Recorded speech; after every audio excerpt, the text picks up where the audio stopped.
how to play Spotify on Discord. Hey guys, in today's video, I'm going to show you how to play Spotify on Discord. So make sure to watch this video till the end and let's get started. First, open Discord and make sure you're logged into your account. Now, join a voice channel in any server where you want to share your music. Once you're connected to the voice channel, open your Spotify app and start playing any song. Next, minimize Spotify and go back to Discord. Now, click on Share Your Screen located under the Voice Connected box.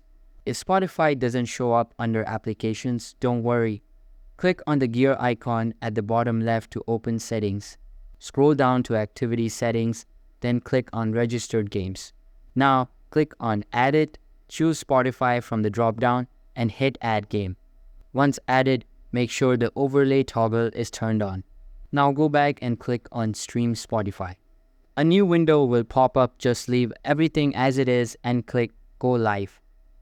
Finally, open the Spotify app again to resume the stream, and your music will now play inside the Discord voice channel. That's all for the video. If this helped, don't forget to like and subscribe, and I'll see you in the next one.